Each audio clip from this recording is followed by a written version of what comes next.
There's a lot to feel great about being Australian, like our spirit of mateship and making the most of the many opportunities we're given. We're known for our courage and resilience and our passion. Most importantly, we believe in the idea of a fair go. Not just having one, but also giving one in return. We are vibrant and distinct as one of the most diverse societies in the world. While our stories may begin in different places, we're bonded by a common future we will create together. So look around. It's easy to find inspiration to participate in your Australian citizenship. That means getting out there, being part of the community, and helping to create a sense of belonging. When every single one of us are just that little bit inspired to get involved, together as Australians, we can be truly inspiring.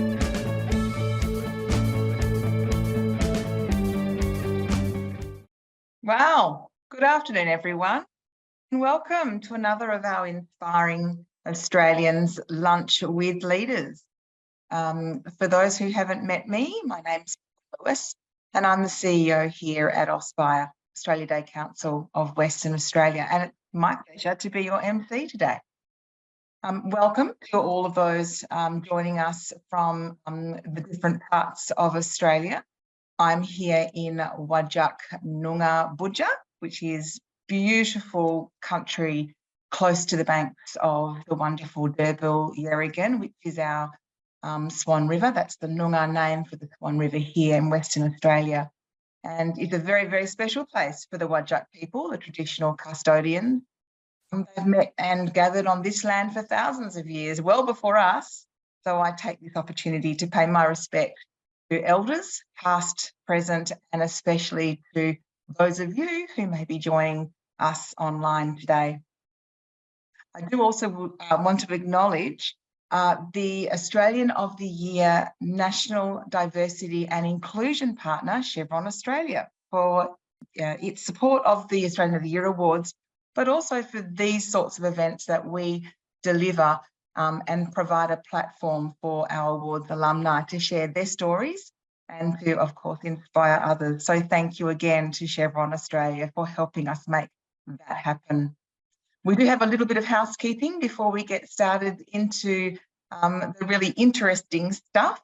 So you'll probably already have noticed we have muted everyone's microphones. If you do need to contact us at any time during the presentation, please use the chat function and a member of the Auspire team will be able to assist you.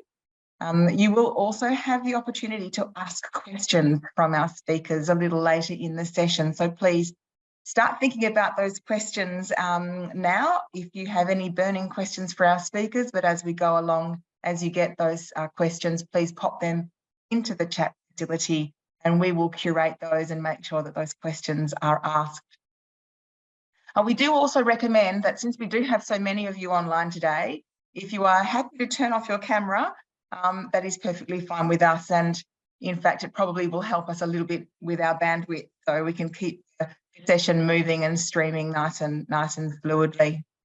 I did also want to let our guests know today that there may be some topics that come up in the session that could reference themes of domestic violence, which could of course be distressing to some if you have yourself experienced trauma in this space. If any of this discussion today at all creates any issue for you, there is support available and we recommend White Ribbon Australia, and you can call them on 1-800-RESPECT, RESPECT. We are recording today's session, so please do know that down the track we will make that recording available on all our channels. So again, thank you for being involved, and I think we're pretty much good to go. So today we are chatting with two people who are driving wonderful change in their community, change for the better. And as you have all gathered by now, we are doing this event today as it coincides with National Volunteering Week, which is Australia's largest celebration of volunteering. And it also recognises, of course, that vital support that millions of volunteers in our country provide to our communities each and every day. The theme for Volunteering Week this year is The Change Makers, which is the perfect introduction for our two wonderful guest Australian of the Year alumni joining us online. We have Jimmy Murphy, co-founder of Town Team Movement and the WA Local Hero recipient in the Australian of the Year Awards. And we have Janine Wood, co-founder of No Limits Perth and a WA Local Hero finalist in the WA 2023 Australian of the Year Awards.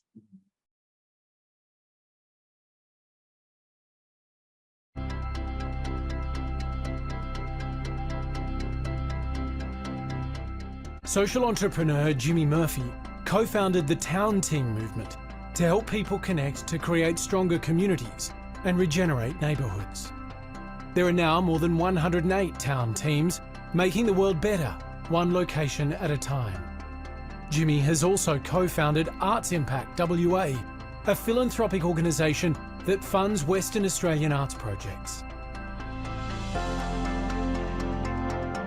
Janine Wood is the co-founder and chair of No Limits Perth, a not-for-profit that supports vulnerable people in metropolitan Perth and its surrounds. The organisation provides food and essential items to people doing it tough, including those escaping domestic violence, those experiencing homelessness, vulnerable families, and older people. Its volunteers give care, respect, and hope to those seeking their help.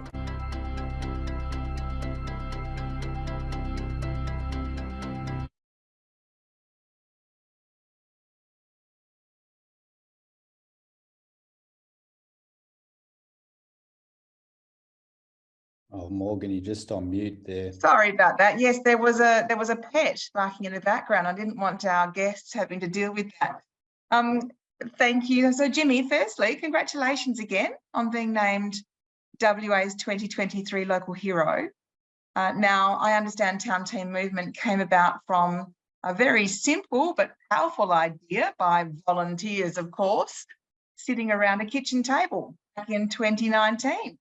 Can you tell us a little bit about that conversation and how that led to start Town Teams Movement? Yeah, sure. Thanks, Morgan, and thanks for having me today.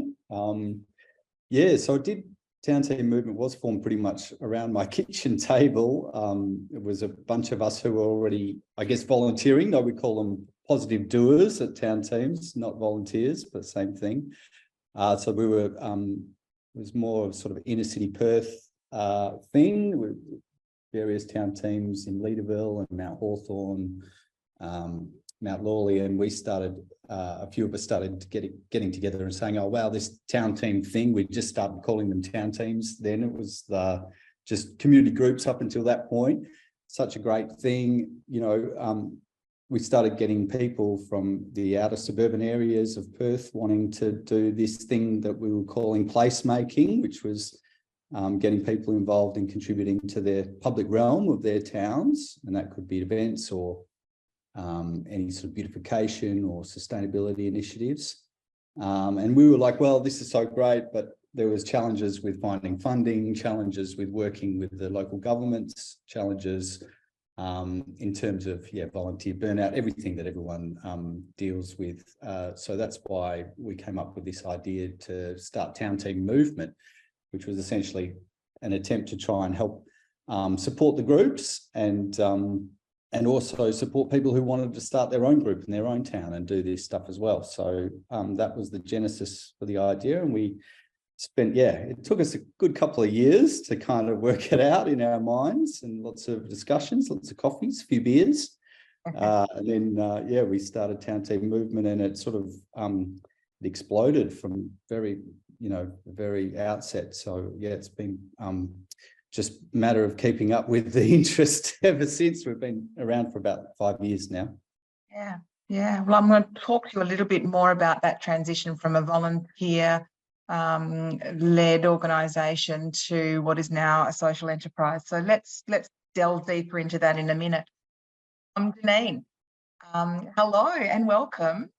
No Limits Perth was originally registered as an emergency crisis organisation, but it did evolve eventually into much more than that. Can you tell us a little bit more about your inspiration to launch No Limits Perth and expand on that philosophy of giving beyond that practical when it comes to providing crisis support? Yes, good afternoon. So for myself, it really came from a background of domestic family violence. It actually started in my childhood. And then unfortunately, I went straight from that into my own marriage, which was definitely fueled, I could say, very volatile. And through that lived experience, when I finally got back on my own feet, I'd moved to Australia, I'd been remarried. I met two police officers who were also out of a lived experience, coming from a background of domestic violence. And we decided, let's do something in the community just as people wanting to be proactive. But I don't think we realized what was really out there, that there was such a demand for people needing that support. I know for myself, I never had that support when I had to just leave and start over again. And when we decided just to start the Facebook group and see what happened, it exploded. And we realized that crisis is not a respecter of persons. It can come in every different way, shape, and form. And we needed to be able to change, and we needed to be flexible in however that presented itself to us. So starting thinking we would, just supply a bit of food here and there and just supply practical things, we realized actually it was, as you say, beyond that practical relief, beyond that practical help, where we became more the emotional support, personal connections. It was really going over and beyond just giving minimal practical support, that it became more than just emergency relief. For you, Janine, obviously, working as a volunteer, being the leader of a volunteer-led organisation, being recognised in a program like the Australian of the Year, I'm making a big assumption, but I'm really curious to understand, how has that now, as an alumni of such a prestigious and highly reputable awards program, changed things for you and the profile of No Limits Perth? It's had a massive impact, both on myself and on the organisation as a whole. Just that increased exposure has brought a huge amount of awareness, and just around important issues that we're facing every single day. It's opened lots of different and new opportunities for partnerships. And it's just had a really positive impact, I could say, on the change for on meaningful issues. Yeah. Well, that's so good to hear. It's great to understand more how the impact of the work that Auspire does really does transfer into the grassroots of communities. So thank you for that. I'm really pleased to hear. Now, Jimmy, about you, as the WA 2023 Local Hero recipient and, of course, national finalist, you joined us in Canberra for the Australian of the Year Awards earlier this year in January. Can you share with us a couple of highlights of that experience and what, if anything, in your world had changed since then? Yeah, I think, well, obviously meeting the Prime Minister Albo and getting him, giving him our Book of Doing, which is a great representation of about 80 different projects that the town teams have done over the last few years. Being able to give him that book as a way of, shining a light on everyone who's doing this stuff over here in WA and now nationally was amazing.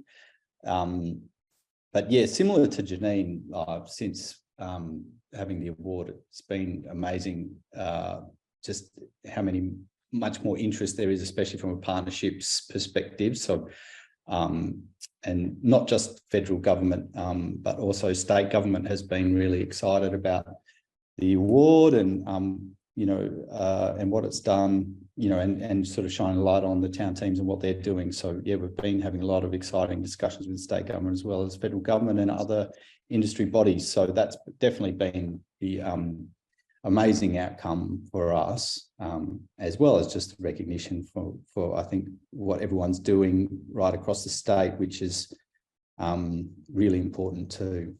Yeah, great. Great. Well, there's two really great case studies of why people should nominate someone for an Australian of the Year awards, because it's going to help far more than just the person nominated, right? That's great. Thank you for the feedback, both of you. Janine, I'm going to get down to a bit of the sort of tough issues right now that everyone knows we're all facing. And of course, No Limits is operating in a space that does rely very heavily on the support and the generosity of volunteers and community donations to support some of our community's most vulnerable. How has the increase of cost of living pressure influenced or impacted the charity? Has it driven more engagement because people are feeling more empathy, or has it made it tougher to get access to people and to people's goods and services and volunteering of that product? Talk to us a bit about that. It's had a huge impact, both negative and positive. Obviously, the cost of living pressures at the moment is pretty extreme, especially if you were already finding it tough beforehand. The lack of housing, I know, yeah, it is definitely the number one. So more and more people living in vehicles, living in tents, living with other family, cohabitating with other family members, couch surfing, things like that.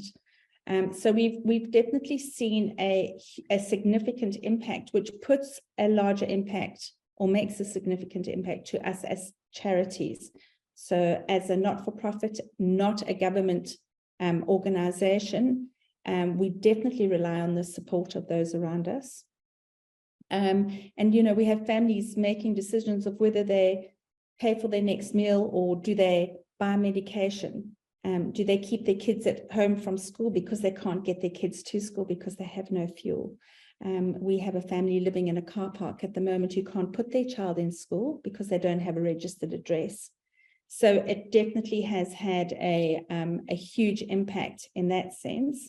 And the impact on us as a charity, really relying on those donations without soliciting for funds, we find that more and more people just have less disposable income to be able to make those financial donations. So it's not just all about the finances, it's about the availability of a volunteer being able to get to and from work as such. And I suppose it's just really put us in a position where we've really had to become a lot more creative and a lot more resourceful in trying to fundraise other than just looking for financial donations. So it definitely has had that impact. But as I say, in a positive way, I suppose it's really helped us to become more innovative and just adopt to how things are changing, just to the changing needs of the community. Jimmy, I want to touch on that with you as well. There's a very similar thread. We do know when things get tough, we see a rise in mental health issues such as depression. We see displacement of people and families from their homes, as Janine was just talking about, which obviously leads to homelessness and people having to find shelter in our public community spaces. And sometimes we even see that rise in antisocial activity in our community public places and spaces. What are some of the positive impacts of placemaking and activation that can assist in communities navigating some of those really more unfortunate downsides to these really challenging economic times? Yeah, I think we sort of look at town teams as a bit like a funnel, so the role of the town team obviously in a community is not huge, not enormous. It's whatever people can contribute to in their spare time.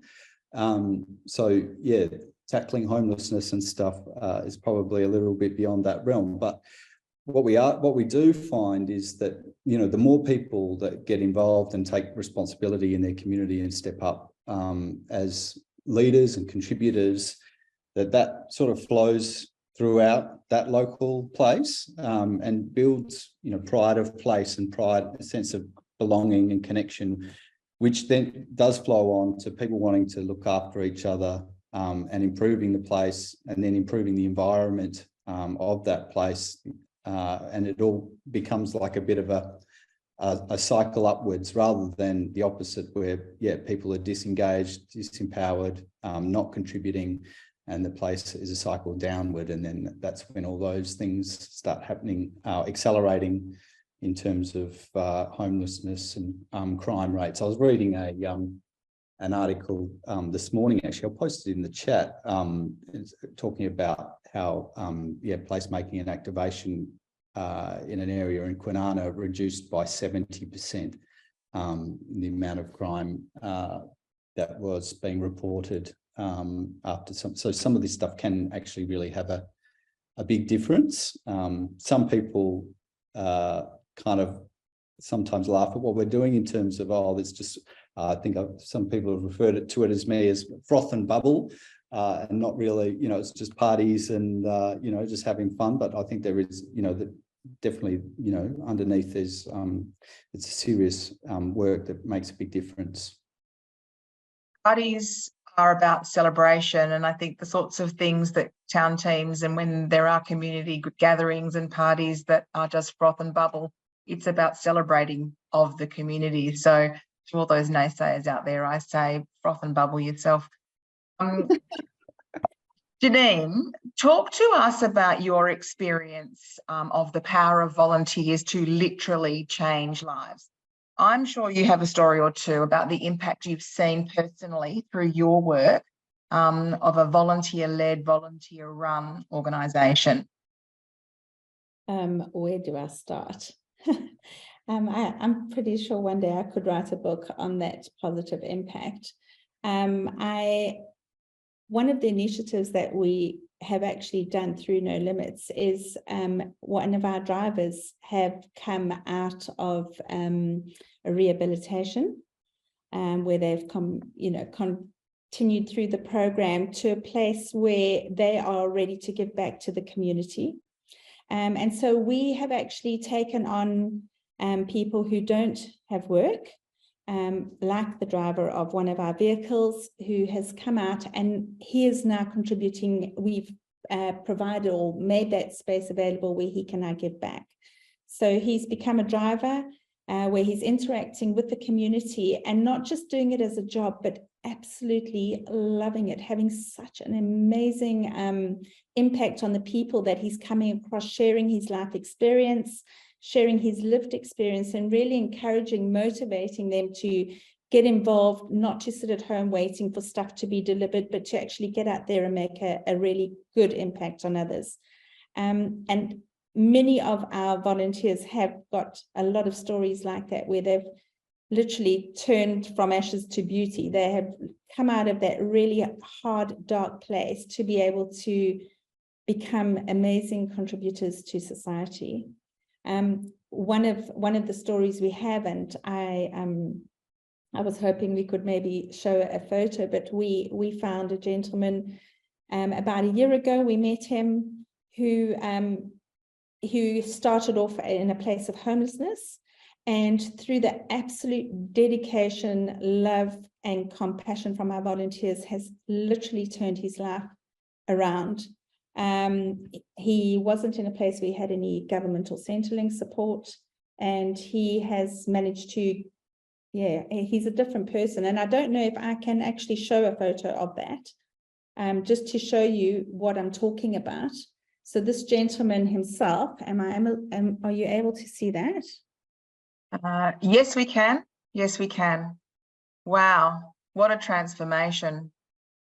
So this transformation in 12 months, that's just through the absolute sheer support and commitment of our volunteers to make sure that every day he has somewhere to stay, something to eat, and just some dignity given back to his life. It has literally transformed him. Wow, a couple of very powerful stories there. And gee, the visual of that is so compelling to say, you know, why get involved in volunteering, which is a really interesting segue, because I wanted to ask you both as leaders, obviously, who rely on volunteering and community engagement to drive positive change. What strategies have you employed in the past and probably still employ to attract and retain volunteers? Jimmy, let's start with you, because I know your business model is slightly different now, but you were operating when you were all volunteers. Tell us a bit about that, strategies to attract and retain. Yeah, there's a few things I guess we've picked up along the way. Firstly, we don't actually use the word volunteer. We use the word doer or contributor or whatever. Sometimes I think there's a certain connotation that can be conjured up by certainly the people who we focus on in terms of speaking to, who want to get involved in this stuff. So yeah, I think the use of language can sometimes be important. Yeah, obviously keeping it fun, trying to, you know, be manageable, trying to create, you know, real relationships with the people who you're working with, giving back, acknowledging them as much as possible. Yeah, you know, lots of different stuff. Make it easier to find money. Obviously, you know, one of the things with town teams is, you know, there's a lot that people can do without money in their community, but then there are, you know, ideas that people have, and then our role is to, you know, really try and help them see their ideas come to fruition, and then, you know, yeah, finding the money or trying to help get approvals and, yeah, sort of clearing the way for them to achieve stuff. I think is really important. Capacity building training, all of that sort of stuff. We kind of call ourselves an underarching organisation where we sort of seek to try and help from underneath and help them achieve stuff rather than even necessarily not doing it for them, but helping them achieve it themselves. So that sort of approach has seemed to work so far. Some really interesting ideas there. Just the use of language around calling someone a volunteer versus a doer or a strategic contributor or something that feels bigger, because the role of the volunteer is so much bigger than what the tangible is of the doing, isn't it? Janine, from your perspective, I guess what I'm talking about is that sense of purpose, right? So let's talk a bit more from your perspective about those broader benefits that our strategic contributors themselves get by engaging in volunteering. You would see this every day. Absolutely. And I'm so, we actually call them family, because that's exactly what happens. The culture that you build within your organization has a massive impact, not just on those that are helping, but to those that they help. And many of the people that we have helped in crisis are the ones that turn around and in fact come and help us. So most of the people, and a large number of the people, are coming back and helping through lived experience, where they can offer, you know, that emotional support and not just delivering items. But for us, it is creating a space, a safe space, where we can be real with one another, where those of us that are leading the organization have been there, done that, and we can hold hands and help along the way. So our volunteers are extremely valuable to us. They get told all the time, we are doers in the way that we will do whatever we can to make sure that they can get to work and back, fuel vouchers, that everybody's got food on their table, because you can get so involved in saving the whole world and forget about those right around you. And we make sure we have lunch together every single time we're together. We eat together, so we've got time, just one-on-one time, where we can talk to one another, find out what's going on in their home, in their lives, and and it's made a huge impact. In fact, I think every student volunteer that's come for a placement, I don't think we've ever had any leave. So our volunteers have come and just stayed. Talk about a great retention strategy. I just want to get our attendees online, just to remind all of you, there's going to be some time shortly for some questions from you. So I've got a couple more that I'm going to ask, but then I am going to throw to the audience. I'm going to put you all on the spot. So make sure you get those questions into the chat. Thank you, everybody who's joining us. Me, obviously starting out as a volunteer-run organisation, and you've now transformed the business model. It's now a social enterprise working really closely with local government and business. What learnings could you share of your that process, that transition process to that business model for those who are joining us in the audience that are also considering that next step for their volunteer-run organisation? Yeah, I think well, it definitely starts with partnerships and relationships. So, you know, developing relationships, and we actually started not with government. We started intentionally with the private sector. We wanted to do it differently. So usually the first inclination is, yeah, put your hand out to the government to fund whatever it is that you're doing. And that has come since, but often sometimes government will actually follow others. They won't necessarily want to be the first cab off the rank to take a risk on a new organisation. Or so yeah, we in hindsight it was more just principles that we wanted to do it with the private sector first, but in hindsight that was probably a pretty smart idea actually. So yeah, developing those partnerships. Obviously, we developed a partnership. With the various different organisations, and RAC ended up being our best friends and still are our best friends, and they help fund what we're doing extensively. And now a lot of other people have come on board, but it really is about developing those relationships and realising that, realising that takes time. Everything takes time, like being classic doers.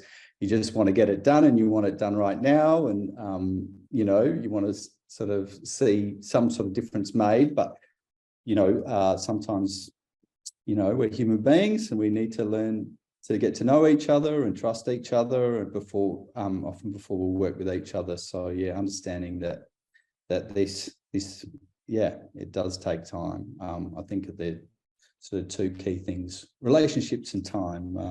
Pretty important, I think, for us. Yeah, Jane, I want to throw to you on that line of questioning. Being a small charity, and knowing how to impact the most. Sometimes it's choosing between working in the business and in the charity versus working on the business, on the charity, because for that growth, that step change, obviously it needs to be a bit more of a vision, strategic move, and you don't get to do that without having a plan. So is there a plan? Is there a strategy for No Limits that you've been able to sort of start to escalate? And if not just now, you've got a bit of a process in mind of how you might do that? I think Jimmy really touched on it. It starts with relationships and partnerships. And, when you first start any business, you just eat, sleep and breathe that business. And not too much has changed for me in that department. However, I've realized that I can't do everything. We never, ever expected the growth of No Limits as has happened over the last 8 years. We just thought we were just going to be three little mums doing good in the community. We had absolutely no idea. I had to literally go out at the age of 50 and start my degree to make sure that I knew that I was, or rather gathering the tools so I'd be equipped to work on the business, not in the business, and to actually take that step back where I could trust others to do the job. So even though we have volunteers, we have dedicated volunteers. I know that they're coming in on a Monday. I know that they're coming in on a Wednesday. And just having that peace of mind, knowing that people are so dedicated, so passionate, who have caught the vision of what we're trying to do in the community, has actually allowed me to really work more on the business and step out of that role where I'm having to jump in the truck myself and go and deliver things and that sort of stuff. So I've been grateful for that opportunity of having that support through our volunteers, where they bring in the skills and expertise and talents that we actually require to grow. One person cannot grow an organization without the help of their team. And just as the body, the body operates with all its different parts, so it is with our organization.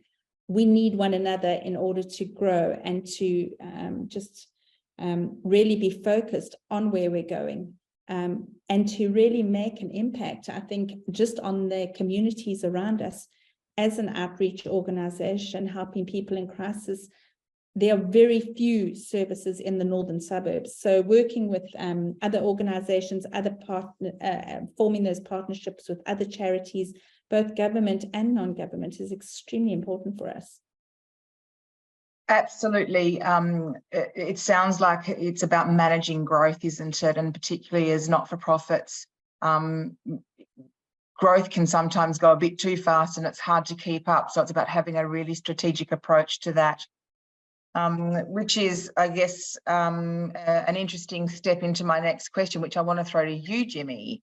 It's about exploring that risk-reward sort of paradigm when it comes to social enterprise, volunteer engagement, volunteer-led community groups. Obviously, risk management is a big deal these days.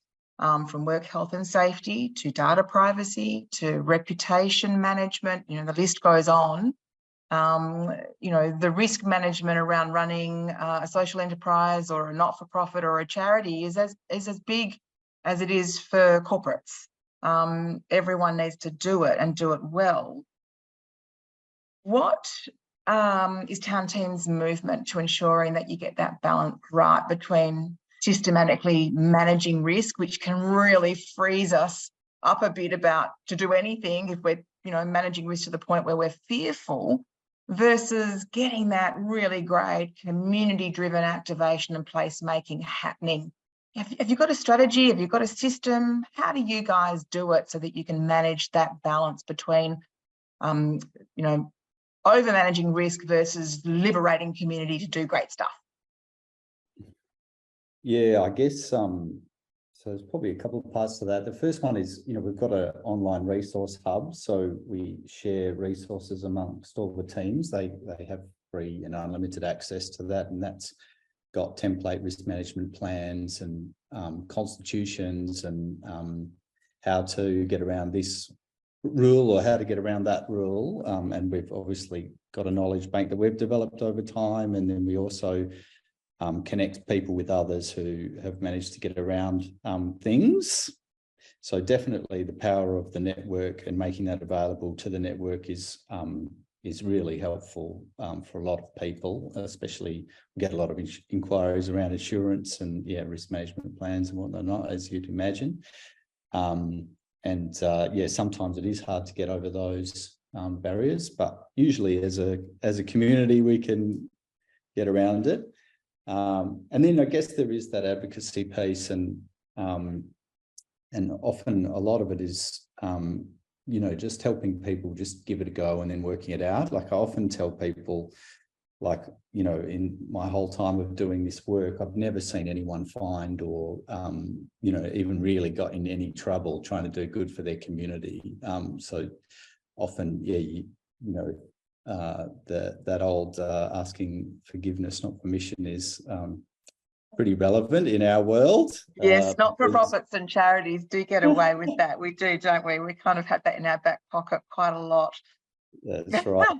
So it can be totally overwhelming if you're a volunteer and you're like, let's do a street party or whatever, and then we'll go talk to the local government, and then they come back with pages and pages of compliance and stuff, and it's just like an alien language to most people, and they just freak out and just like, oh no, this is all too hard. But if you actually experience, it's the world we live in, though. It is. We're very risk adverse as a society now. Yeah, we are, but I think, you know, and we're sort of local government people, you know, we worked out tricks on how to get around things, and a lot of things are often guidelines. They're not actually, you know, I think you've got to be able to prioritize and work out, well, what's really important here and what's maybe a nice to have that we perhaps don't need to worry too much about. Yeah. And also sometimes it's a case of pushing back onto the authorities too, and letting them, you know, sometimes, you know, whoever you're dealing with might be new or inexperienced or overzealous, and sometimes you know, being able to just say, well, no, you know, we work with 30 other, you know, organizations that no one else asked for this, and why are you asking? And then they go back and they go, oh yeah, you're right, actually, you know, it's a guideline, we're sorry about that, you don't need to worry about that, you know. Yeah. Yeah, no, that's true. Really great advice. You know, asking those questions, asking about the why is always helpful, because if people can then provide the purpose of why they need something, then you understand, okay, then that's important. But if they can't provide that, then yeah, let's move on and get on with it. Yeah, and I look, think we've covered off so much already today, but I'm going to now start to throw to the questions from the people that have joined us online. And so get ready, guys, strap in. Janine, the first one's for you. This one is from Sarah. And it's probably a bit related to the risk piece, actually. Do volunteers with a lived experience need more training and support? First of all, thanks for the question, Sarah. No, they don't. Very often, unless you have been volunteering all your life, you arrive and get trained on the job. Especially for ourselves, we just don't know what the next crisis might be. Would it be a house fire? Would it be the Yarloop fires? Is it somebody who's had to arrive in Perth because one of their children are sick and now they have to set up a home? Every single day it is something different, and honestly we take it as it comes. We do a risk assessment. We mitigate as many of those risks as possible. Obviously, we've got things in place, and we've got a little bit of experience over 8 years. So we don't expect our volunteers to arrive and know anything. We expect them to arrive and be held by the hand to show them what and how we do, rather than just expect that to be done.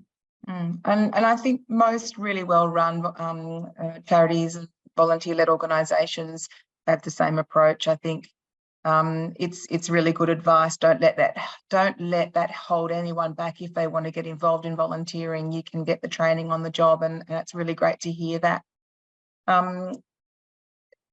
This question is from Shane, and it's probably around the same theme as well, is what's an easy first step to get involved in volunteering and to become a volunteer? Where do you start? Do you just follow your passions? Is there a place you can go to sign up?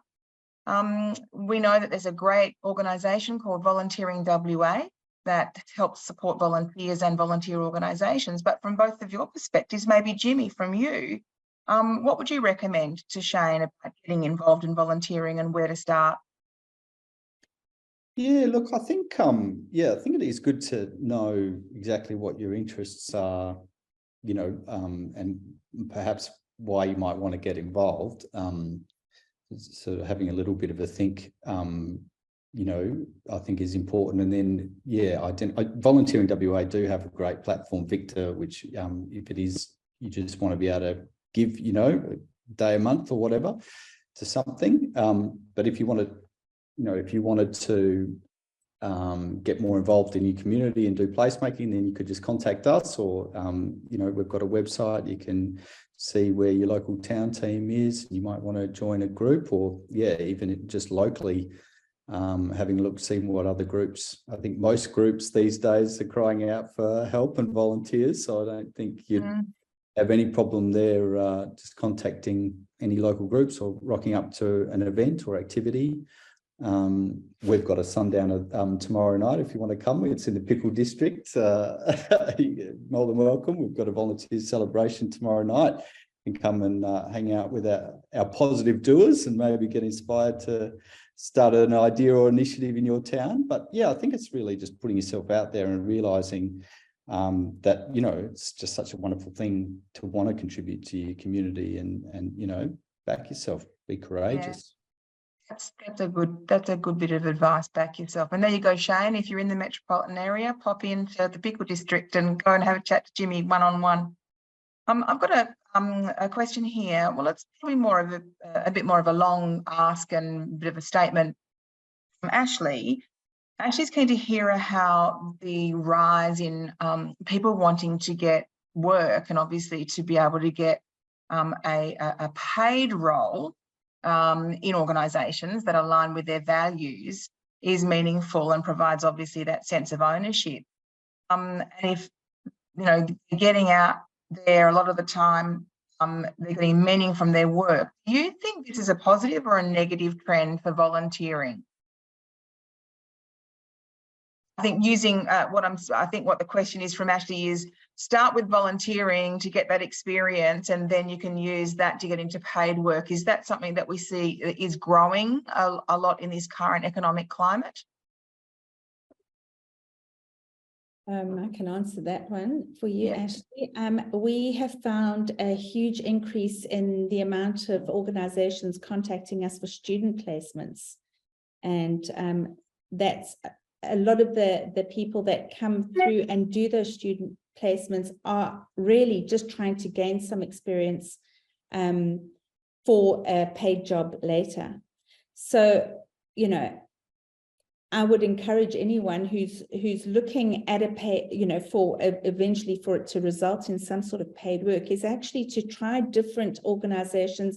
So if your passion is for those living homelessness, or if your passion is for those coming out of domestic violence, depending on where you are interested, to take time to learn more about charities and not-for-profits that are offering roles in those organizations, even if they're not paid, just to really get the feel of, yes, this is where I want to be, this is the passion that I have, and this is the route I'm going to go for. Then you can obviously go and look for those paid jobs. So it would be a great stepping stone as such. Yeah, either of you, sorry, Jimmy, go. Oh, sorry, I was just going to jump in there, but I do think that there is like this blurred lines happening where, you know, you can mix your volunteering.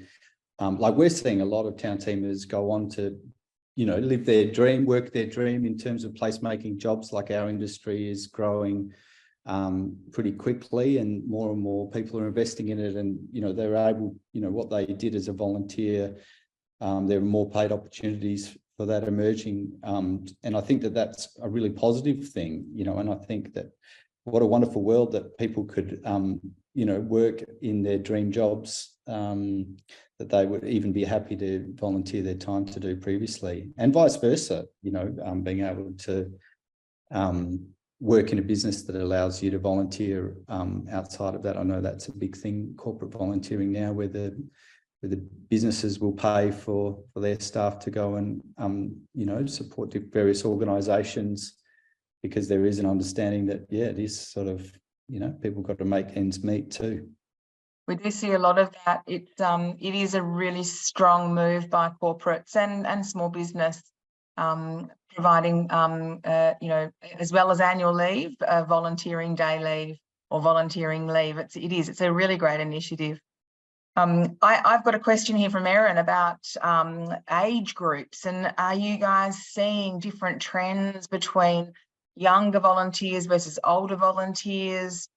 What's happening in terms of the types of people that are stepping into volunteering and seeking volunteering roles? I don't know if you're going to go first or I'll go first. Yes, sorry, I should point. So go, you, Jimmy. What about you, Jimmy? Oh yeah, well, I guess you know, town team movement, we sort of well, not so much by design, but we definitely appeal to a younger volunteer. So, you know, most town team people are sort of 50 or under. You know, I think we're lucky because placemaking is something, you know, in the public realm is something that everyone is very inclusive. Everyone can sort of contribute to it. And we do run various programs to get young people involved. We've been running a program up in Port Hedland or South Hedland with the Garryarra people and getting Aboriginal people involved in placemaking, which is really exciting. You know, we're yet to get to disabled communities, but that's definitely on our radar. You know, and I think, you know, if it's fun and exciting and something that appeals to people and that they can actually do, then yeah, you know, we're definitely all for trying to make doing, you know, much more, you know, for everyone. Did you want to add to that, Janine? Yes, I mean, for us, it's really diverse. We've got a huge, diverse range of people who volunteer for us. So we've got young people in their 20s, and our eldest or older volunteer, Peg, is in her 80s. And she's a part of our food program. So when we have people wanting to volunteer, I literally go, right, we have 9 different services. This is what is involved in each of these different services. So if you're less mobile, maybe this is what you could do. And then, of course, it's impossible in our small premises to have a whole heap of volunteers coming in. We actually work a lot with the prison system, where we've got volunteers who are actually based in correctional services, and we might get donated 100 kilograms of dog food, where they'll pack them in little bags for us, or pastas, or whatever the case might be, and then we send back little gifts of thanks and just words of encouragement to continue. You know, once you leave, come out, come and meet us, let's see where we can find you work. So we're working with the Department of Justice. Just, you know, there is no age to wanting to make a difference. There is no age to just to have that connection, that support, and actually feel that you can still be valued, have that sense of purpose. I just don't think there's an age in it. No, there's not. We've got time for a couple more questions. We've got one from Chris. To Janine, to you, in terms of the footprint for No Limits, do you have a specific service area within the metro area? And is there an opportunity that you will sort of franchise out and then get other sort of hubs from where your basic sort of central hub is? What's that plan for that? So the footprint really is that, well, at this time, we're offering our services from Yanchep down to Palmyra, which is a really massive area. And we are working with at least 70 different organizations in trying to make that work. So what we are hoping to set up in the coming weeks, hopefully, is a hub as such in Joondalup area in the northern suburbs, where we've got 10 different organizations who will all collaborate, all work together in trying to offer that support to the community. We've already got one running in Marangaroo, where we get that going every Wednesday, but there is an opportunity for us to expand 100%. And the more people that get involved, the more opportunity for us to help others, definitely. What a perfect way maybe to start the wrap up, because there's a few more longer sort of comments and questions in the chat, but I think what we might do, because some of them probably require a lot more engagement to maybe provide a quality response, we will take them offline, and if we can get some contact details from those questions, people that have posted those questions. So thank you to Jeanette and Cheryl, and we've got a really big question here from Myra, who is a student and studying sort of social impact. So we'll take them offline, and we'll see if we can get some quality responses for you. We've really had a lot chat about today, and I think we are running out of time. We do like to let people get back to the day job after having one of these Inspiring Australians Lunch with Leaders sessions. So it really is wonderful to speak to you both. And look, this series is just one of the many initiatives our small team at Auspire curates and delivers year-round with our Australian of the Year alumni. So I'm sure we'll have other opportunities to get you involved in something else coming up. We do work with other individuals and schools and local communities to promote inclusion and social cohesion and leadership in civics and citizenship. And we've got a whole bunch of capacity building programs and training workshops, as well as obviously what people have experienced today. So for all of our event participants joining us, please do jump onto our website and check out our full suite of programs, and please do reach out to us if you want to partner with us or host a workshop or do some training with your team or your community. We'd really value hearing from you. We also urge you to look around your networks and identify those people who inspire you through the work they do or the charities they run or the causes they promote, because if you nominate them for an Australian of the Year award, they may be our next group of speakers that we get to learn from and hear from and get some thought leadership from in the future. So please do look around just your neighbourhood, your networks, because the Australian of the Year Awards nominations are now open. In fact, you can nominate any time during the year, but we do have a nominations campaign about to launch. So think about that and get involved and put a nomination in. And you can do that at the Australian of the Year Awards website, which is now up on your screen, and it's australianoftheyear.org.au. Nominations do close on the 31st of July. So it's not hard, it's all online, and the selection criteria is all up there, so you can have a think about why you would want to nominate someone.